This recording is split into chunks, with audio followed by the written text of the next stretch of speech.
నమస్కారం metro news కి స్వాగతం। ఎన్టీఆర్ ఆర్టీసీ బస్టాండ్ ను పీపీపీ మోడ్ లో అభివృద్ధి చేయాలనే ఆలోచనలో ఉన్నట్లు కేంద్ర సహాయ మంత్రి పెమ్మసాని చంద్రశేఖర్ తెలిపారు। గుంటూరులోని ఆర్టీసీ బస్టాండ్ ను MLA Nazeer Ahmed, deputy mayor Sajila, మాజీ ఎమ్మెల్యే రావి వెంకటరమణ ఇతర కూటమి నాయకులతో కలిసి కేంద్ర సహాయ మంత్రి పెమ్మసాని చంద్రశేఖర్ పరిశీలించారు। ప్రయాణికులకు అందుతున్న మౌలిక వస్తువులపై ఆరా తీశారు। దాదాపు 20 ఎకరాల్లో ఉన్న ఆర్టీసీ బస్టాండ్ లో ఖాళీగా ఉన్న స్థలాన్ని సద్వినియోగం చేసుకోవాల్సిన అవసరం ఉందని పెమ్మసాని తెలిపారు। త్వరలోనే కేంద్రం నుంచి 100 ఈవీ బస్సులు గుంటూరు ఆర్టీసీ బస్ డిపోకి వస్తాయని, వాటి కోసం ఛార్జింగ్ స్టేషన్లు, డిపోలను ఏర్పాటు చేయాల్సిన అవసరం ఉందన్నారు। ప్రస్తుతం బస్టాండ్లో ఉన్న రిపేర్ గ్యారేజ్ ను మరో ప్రాంతానికి షిఫ్ట్ చేసే అవకాశాలను పరిశీలిస్తున్నట్లు కేంద్ర సహాయ మంత్రి పెమ్మసాని వివరించారు। కూటమి ప్రభుత్వం అధికారంలోకి వచ్చాక గుంటూరును పెమ్మసాని చంద్రశేఖర్ తనదైన ఆలోచనతో అభివృద్ధి చేస్తున్నారని ఎమ్మెల్యే నజీర్ తెలిపారు। కేంద్ర ప్రభుత్వ పథకం ద్వారా ప్రతి మేజర్ సిటీకి ఎలక్ట్రిక్ బస్సులు ఇచ్చేటువంటి పరిస్థితి ఉంది। మన గుంటూరుకి 100 ఎలక్ట్రిక్ బస్సెస్ శాంక్షన్ అయినాయి। మంగళగిరికి వేరు, ఒక గుంటూరు ప్రాంతానికి 100 ఎలక్ట్రిక్ బస్సెస్। ఇది కంప్లీట్గా ఎయిర్ కండిషన్డ్ 200 కిలోమీటర్స్ వరకు వెళ్ళొచ్చేటువంటి సౌకర్యం, మోడర్న్ బస్సెస్। ఇది పీపీపీ మోడ్లో సెంట్రల్ గవర్నమెంట్ వయబిలిటీ గ్యాప్ ఇచ్చి ఒక్కొక్క కిలోమీటర్కి దాదాపుగా అప్రాక్సిమేట్గా ఒక 25 రూపాయలు ఎక్కడైతే డెఫిసిట్ పడుతుందో అది సెంట్రల్ గవర్నమెంట్ పే చేస్తుంది। కాకపోతే ఈ 100 బస్సెస్ని రన్ చేయాలంటే మనకి ఎలక్ట్రిక్ ఇన్ఫ్రాస్ట్రక్చర్ కావాలి। ఎలక్ట్రిక్ ఇన్ఫ్రాస్ట్రక్చర్ 100 బస్సెస్కి వాళ్ళు 5 ఎకర్స్లో ఛార్జింగ్ స్టేషన్స్ ఇవన్నీ పెట్టమని చెప్పి 52 buses only Guntur to Vijayawada non stop బస్సులు ఉన్నాయి। గతంలో రివ్యూ జరిగినప్పుడు స్థానిక శాసనసభ్యుడిగా నేను కూడా మంత్రి గారి దృష్టికి తీసుకొని వెళ్ళడం జరిగింది। ముఖ్యంగా గుంటూరు విజయవాడ మధ్యలో ఉన్నటువంటి ప్రతి బస్సు కూడా ఈవీ బస్సు చేయాలని చెప్పి ఒక ప్రతిపాదనను ఆ రోజు పెట్టడం జరిగింది। ఈరోజు కేంద్ర మంత్రి వర్యులు దాని మీద పూర్తిగా దృష్టి సారించడం, కేంద్రంలో వచ్చినటువంటి పథకాన్ని పూర్తిగా గుంటూరు వాస్తవుడిగా, గుంటూరులో ఉంటున్నటువంటి పార్లమెంట్ సభ్యుడిగా ఈ బస్టాండ్ మీద ప్రత్యేక దృష్టి సారించి ఇక్కడ అవసరమైనటువంటి కార్యక్రమాలతో పాటు దీన్ని రెవెన్యూ పరంగా కూడా ముందుకు తీసుకొని వెళ్ళేటువంటి క్రమంలో ఒక ముందు చూపుతో ఈరోజు పీపీపీ మోడ్లో రాబోయేటువంటి రోజులు అభివృద్ధి చేయాలనే ఆలోచన చేయడం చాలా గొప్ప విషయం। ప్రపంచ మహిళా దినోత్సవం సందర్భంగా ఎస్హెచ్ఓలో మహిళలకు ప్రత్యేక ఆరోగ్య పరీక్షల శిబిరం ఏర్పాటు చేశారు। బ్రాడీపేట ఎస్హెచ్ఓలో శాస్త్రీయ అవగాహన సదస్సులు, ప్రత్యేక వైద్య శిబిరాలు డాక్టర్ సేవా కుమార్ ఏర్పాటు చేశారు। ప్రముఖ మహిళా వైద్యురాలు డాక్టర్ పద్మజ మీడియాతో మాట్లాడారు। అంతర్జాతీయ మహిళా దినోత్సవం సందర్భంగా ఎస్హెచ్ఓలో మార్చి 31 వరకు మహిళలకు క్యాన్సర్ స్క్రీనింగ్ పరీక్షలు తక్కువ ధరలో నిర్వహించనున్నామని అన్నారు। 9 సంవత్సరాల నుండి 65 సంవత్సరాల వరకు ఎవరైనా వ్యాక్సిన్ వేయించుకోవచ్చని సూచించారు। మహిళలందరూ క్యాన్సర్ స్క్రీనింగ్ పరీక్షలు చేయించుకొని తమ ఆరోగ్యం కాపాడుకోవాలని డాక్టర్ పద్మజ విజ్ఞప్తి చేశారు। అంతర్జాతీయ మహిళా దినోత్సవం సందర్భంగా మా హాస్పిటల్ ఎస్హెచ్ఓ తరఫున ఇద్దరం సంయుక్తంగా ఆడవాళ్ళకి క్యాన్సర్ స్క్రీనింగ్ టెస్టులు అంటే ప్యాప్స్మియర్ టెస్టు, అల్ట్రాసౌండ్, మ్యామోగ్రాము అతి తక్కువ ధరలకే ఈ నెలంతా సుమారుగా మార్చి 1 నుంచి మార్చి 31వ తేదీ వరకు తక్కువ రేట్లకే ఇవ్వడం జరుగుతుంది।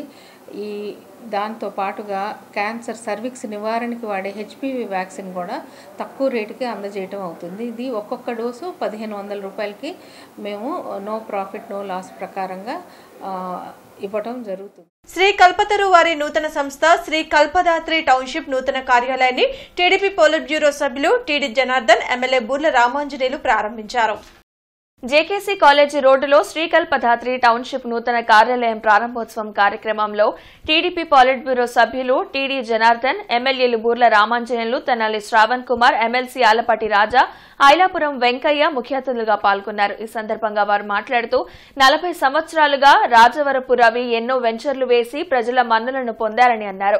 గత ప్రభుత్వ హయాంలో రియల్ ఎస్టేట్ వ్యాపారం మూలన పడిందని తెలిపారు। మరలా కూటమి ప్రభుత్వం అధికారంలోకి రాగానే వ్యాపారం పుంజుకుందని వెల్లడించారు। ఈ కార్యక్రమంలో 56వ division corporators Smita Padmaja, T V Subbarao, Sridhar, Y V Nageswararao, Maddi Subbarao తదితరులు పాల్గొన్నారు। గత ప్రభుత్వ కాలంలో రియల్ ఎస్టేట్ అంతా కుంటుపడటం, భూముల ధరలన్నీ పడిపోవటం, తద్వారా మరి భూముల ఆసాములందరూ కూడా చాలా నష్టపోయారు। ఇప్పుడిప్పుడే కూటమి ప్రభుత్వం వచ్చినాక చంద్రబాబు నాయుడు గారి నాయకత్వంలో మళ్ళా అభివృద్ధి పుంతలు తొక్కుతూ ఉంది.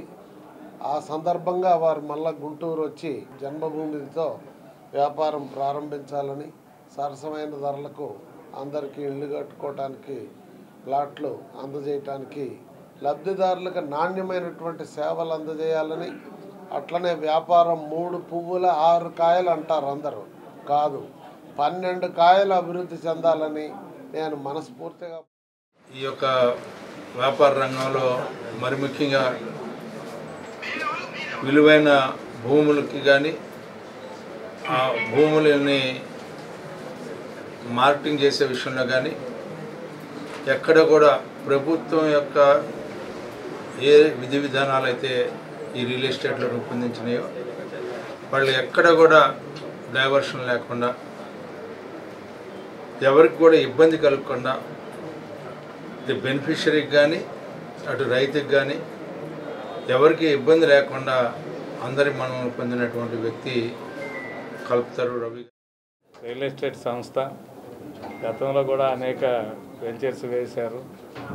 ఇప్పుడు గుంటూరులో మరొకసారి ఈ కార్యక్రమాన్ని ప్రారంభించారు. రాజవరపు రవి గారు నాకు చాలా కాలంగా తెలుసు.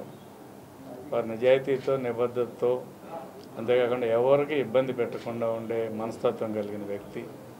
అటువంటి వ్యక్తి రియల్ ఎస్టేట్లో చాలా కాలం నుంచి ఉన్నారు. అన్ని చోట్ల ఇక్కడ హైదరాబాదు, ఇతర ప్రాంతాల్లో కూడా సక్సెస్ఫుల్ రియల్టర్ అయిన, కొనుగోలుదారులకు ఎవరికి ఏ రకమైన ఇబ్బంది లేకుండా చూడగల మనస్తత్వం కలిగిన వాడు.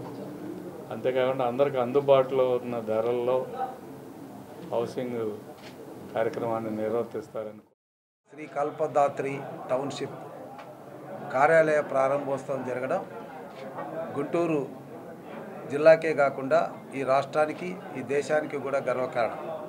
ఎందుకంటే 40 సంవత్సరాల సుదీర్ఘమైనటువంటి అనుభవం రియాలిటీలో, నిబద్ధతతో, మరి ఎలాంటి అవకతవకలకు అవకాశం ఇవ్వకుండా వినియోగదారులే వారికి శ్రీరామరక్షగా భావించి వాళ్ళకి ఎలాంటి ఇబ్బంది లేకుండా, ఆయన పేరులోనే కల్పతరు రవి అంటే మరి అడిగిన వారికి సహాయం చేయగలిగినటువంటి చంద్రబాబు నాయుడు గారి విజన్ మీద రాబోయే రోజుల్లో కొన్ని వేల ఉద్యోగాలు మన అమరావతి క్యాపిటల్ రాబోతున్నాయి. లక్షల కోట్ల పనులు జరగబోతుంది. వ్యాపార పరంగా కానీ అభివృద్ధి పరంగా జరగబోతుంది. కాబట్టి ప్రతి ఒక్కళ్ళు కూడా ఈ రాష్ట్ర అభివృద్ధిలో చంద్రబాబు నాయుడు గారి కీలక పాత్ర పోషిస్తున్నారు. కాబట్టి ఆంధ్రప్రదేశ్కి డెఫినెట్గా ఉద్యోగాలు కానీ అన్ని కూడా అవకాశాలు ఉన్నాయి. Global environment and ecology protection services ఆధ్వర్యంలో ఇంటిలోని వ్యర్థాలతో ఎరువులు తయారు చేసుకునే ప్రక్రియపై అవగాహన కార్యక్రమం జరిగింది. మల్లారెడ్డి నగర్లోని మీనాక్షి విల్లాస్ ప్రాంగణంలో ఏర్పాటు చేసిన ఈ కార్యక్రమంలో పర్యావరణ పరిరక్షకులు చెలికాని సీతారామయ్య పాల్గొన్నారు. కూరగాయల వ్యర్థాలతో మొక్కలకు ఎరువులను తయారు చేసుకునే విధానాన్ని ఆయన వివరించారు. ఇంట్లోనే ఎరువులను తయారు చేసుకోవడం వల్ల అనేక ఉపయోగాలు ఉంటాయని తెలిపారు. మన ఇంట్లో వచ్చే వ్యర్థాల నుంచే ఎరువు ఎలా తయారు చేసుకోవాలనేదే మీకు ఎక్స్ప్లెయిన్ చేస్తాను. ఒకటి, ఇక్కడ మనకు కావాల్సిన కన్నాలుండ ఖాళీ కుండి 20 లీటర్లు కానీ 30 లీటర్లు కానీ అంతకంటే పెద్దది కానీ 10 లీటర్ల నుంచి ఎంతదైనా మనం పెట్టుకోవచ్చు. దాంట్లో ఎండిపోయిన ఆకులు, ఏ ఆకులైనా పర్వాలేదు. తర్వాత మన ఇంట్లో వచ్చే కూరగాయల వ్యర్థాలు, తర్వాత ఇది తొందరగా డీకంపోజ్ అవటానికి దానికి ఒక పౌడర్ ఉంటుంది, డీకంపోజ్ పౌడర్ అని. ఆ పౌడరు, ఆ తర్వాత ట్రైకోడర్మా విరిడి, సూడోమోనాసు, పొగాకు పిండి, వేపపిండి, విప్పపిండి, గానుగ పిండి, ఇటువంటివన్నీ కలిపిన ఒక పౌడర్ ఉంటుంది. ఏంటి, తర్వాత గార్డెన్లో తీసేసిన మట్టి. ఈ మట్టిని మనం మళ్ళీ ఉపయోగకరంగా మార్చుకోవడానికే ఈ ప్రక్రియ చేపట్టాం. మహిళా సాధికారతకై మానవతా కృషి అమోఘమని DRDA project director T V Vijayalakshmi అన్నారు. స్వయం ఉపాధి కొరకు మహిళలకు శిక్షణ తరగతులు నిర్వహిస్తున్న మానవతా స్వచ్ఛంద సేవా సంస్థను DRDA project director T V Vijayalakshmi అభినందించారు. ఆర్య సమాజం సమావేశ మందిరంలో మానవతా ఆధ్వర్యంలో జరిగిన అంతర్జాతీయ మహిళా దినోత్సవ వేడుకలకు ఆమె ముఖ్య అతిథిగా హాజరై ప్రసంగించారు. మహిళల స్వయం ఉపాధితోనే స్వేచ్ఛను పొందగలరని, తద్వారా కుటుంబ సభ్యులు కూడా ఉత్తమ జీవితాన్ని పొందగలరని తెలిపారు. పలు విభాగాల ద్వారా మానవత అందిస్తున్న సేవా కార్యక్రమాలు అభినందనీయమని, ప్రజలు స్వచ్ఛందంగా మానవతా సభ్యులుగా చేరి సంస్థను మరింత బలోపేతం చేయాలని పిలుపునిచ్చారు. డిఎంహెచ్ఓ డాక్టర్ జొన్నలగడ్డ యాస్మిన్ మాట్లాడుతూ, మహిళల ఆరోగ్యం పట్ల దృష్టి సారించాల్సిన అవసరం ఉందని, అందుకు సమతుల్యమైన పౌష్టికాహారం దోహదపడుతుందని పేర్కొన్నారు. ముఖ్యంగా బాలికలకు చిన్న వయసు నుంచే చక్కటి ఆహారంతో పాటు ఆరోగ్యాన్ని అందించాల్సిన బాధ్యత తల్లిదండ్రులపై ఉందన్నారు.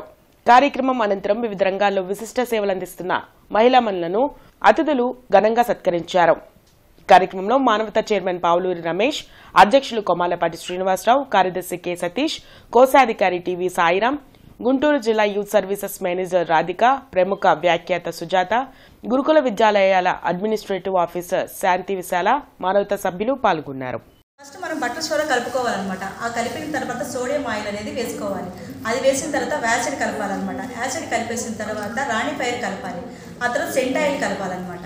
సెంట్ ఆయిల్ కలిపేసిన తర్వాత కలర్ బాల్స్ వేసేసిన తర్వాత పూర్తిగా కంప్లీట్ అయిపోతుంది. మనం తీసుకొని ప్యాక్ చేసుకోవచ్చు. ప్రతి ఐటమ్ వేసినప్పుడు నీట్గా మిక్స్ చేసుకోవాలి. 18వ డివిజన్ జనసేన పార్టీ ఆఫీసులో డివిజన్ అధ్యక్షులు శానం రమేష్ ఆధ్వర్యంలో జనసేన 12వ ఆవిర్భావ దినోత్సవ పోస్టర్ ని ఆవిష్కరించారు. ఈ కార్యక్రమానికి డివిజన్ అధ్యక్షులు అందరూ పాల్గొన్నారు. ఈ సందర్భంగా మార్చి 14న ఆవిర్భావ దినోత్సవ చిత్రాడ సభ సన్నాహక ఏర్పాట్ల కార్యాచరణ గురించి చర్చించారు. జనసేన పార్టీ ఆవిర్భావం నాటి నుంచి కష్టపడి పనిచేసిన కార్యకర్తలకు మంచి భవిష్యత్ ఉంటుందని డివిజన్ అధ్యక్షులు రమేష్ తెలిపారు.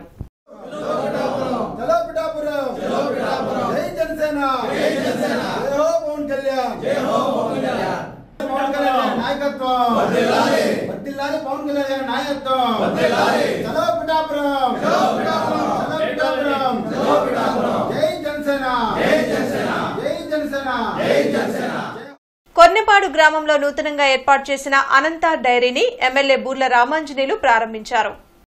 వట్టిచెరుకూరు మండలం కొర్నేపాడు గ్రామంలో జరిగిన అనంత డైరీ ప్రారంభోత్సవ కార్యక్రమంలో ఎమ్మెల్యే బూర్ల రామాంజనేయులు ముఖ్య అతిథిగా పాల్గొన్నారు. ఈ సందర్భంగా ఎమ్మెల్యే మాట్లాడుతూ నాణ్యమైన డైరీ ఉత్పత్తులను ప్రజలకు అందించి ప్రజల మన్ననలను పొందాలని కోరారు. కూటమి ప్రభుత్వం యువ పారిశ్రామికవేత్తలను ప్రోత్సహిస్తుందని వెల్లడించారు. రాబోయే రోజుల్లో మరిన్ని సంస్థలు ప్రత్తిపాడు నియోజకవర్గానికి రానున్నాయని బూర్ల రామాంజనేయులు తెలిపారు. ఈ కార్యక్రమంలో Nallapati Naga Suresh, Nalini, doctor V Gowri, doctor Navya, Sudharani, Srilatha, కూటమి నేతలు పాల్గొన్నారు. అవగాహన సంస్థ ఆధ్వర్యంలో వయసు మీరిన వారిలో వచ్చే నరాల సంబంధిత వ్యాధులపై ఆరోగ్య సభ జరిగింది. అరండల్పేటలోని అవగాహన సంస్థ కార్యాలయంలో జరిగిన ఆరోగ్య సభలో senior neurologist doctor K Neeraja పాల్గొన్నారు. ఈ సందర్భంగా ఆమె మాట్లాడుతూ వయసు మీరిన వారిలో ఎక్కువగా నరాల సమస్యలు వస్తాయని అన్నారు. దానివల్లనే పక్షవాతం బారిన పడే అవకాశం ఉందని హెచ్చరించారు. వయసు మీరిన ప్రతి ఒక్కరూ ఆహార నియమాలు పాటిస్తూ మానసిక ఒత్తిడిని తగ్గించుకోవాలని సూచించారు. ఈ కార్యక్రమంలో రిటైర్డ్ టెలికాం జేసీ రామిరెడ్డి, కనకయ్య నాయుడు, ఎంవి సాయిరాం, కొండా శివరామిరెడ్డి తదితరులు పాల్గొన్నారు. వయసు పెరిగే కొద్దీ నరాల ప్రాబ్లమ్స్ అనేవి కామన్గా వస్తుంటాయి. మామూలుగా రిటైర్ అయిపోయి ఇంకా లైఫ్ ఎంజాయ్ చేద్దాం అనే టైంలోనే మనకి రోగాలు అనేవి స్టార్ట్ అవుతాయి అన్నమాట. సో మనకి మెయిన్గా మనం చూసే నరాల రోగంలో అందరికీ తెలిసింది ఏంటి అంటే పక్షవాతం. సో ఉన్న రోగాల్లో పక్షవాతం అనేది చాలా ఇబ్బంది పెట్టింది. తిరుగుతున్న మనిషిని హఠాత్తుగా మంచం మీదకి తీసుకొస్తుంది అన్నమాట. కాబట్టి కొన్ని మనం ముందే ప్రివెంట్ చేయగలం చాలా వాటిని. లైఫ్ స్టైలు, మనం తినే తిండి, మనం స్ట్రెస్ తగ్గించుకోవడం, సరైన మెడికేషన్స్ వాడడం, షుగరు బీపీ కంట్రోల్ చేసుకోవడం, ఎక్సర్సైజెస్ అవన్నీ సరిగ్గా చేసుకోవడం, ఇట్లాంటివన్నీ మనం చేసుకుంటే ఎన్నో రోగాల్ని, నరాల రోగాల్ని ముందే అరికట్టవచ్చు. సో దానికి సరైన ఎడ్యుకేషన్, నరాల గురించి ఎడ్యుకేషన్ ముందే ఉంటే చాలా మంచిది. కీర్తన ట్రస్ట్ ప్రెసిడెంట్ మేరిగ విజయలక్ష్మికి అంతర్జాతీయ మహిళా దినోత్సవం సందర్భంగా ఆమె చేసిన సేవలకు గాను ఎంపీ పెమ్మసాని చంద్రశేఖర్ మెమెంటో బహుకరించి శాల్వాతో సన్మానించారు. నో ప్లాస్టిక్ మూవ్మెంట్ ని ప్రజల్లోకి మరింత విస్తృతంగా తీసుకెళ్లాలని సూచించారు. నో ప్లాస్టిక్ మూవ్మెంట్ లో భాగంగా ఆమె క్లాత్ బ్యాగ్స్ ని రైతు బజార్, కూరగాయల మార్కెట్, గృహిణులకు పంపిణీ చేశారు. అలాగే స్కూల్స్ లో నో ప్లాస్టిక్ పై అవగాహన కల్పించారు. కూరగాయలు, సరుకులు కొనాలంటే ప్లాస్టిక్ ని వాడకుండా క్లాత్ బ్యాగ్లను వాడాలని సూచించారు.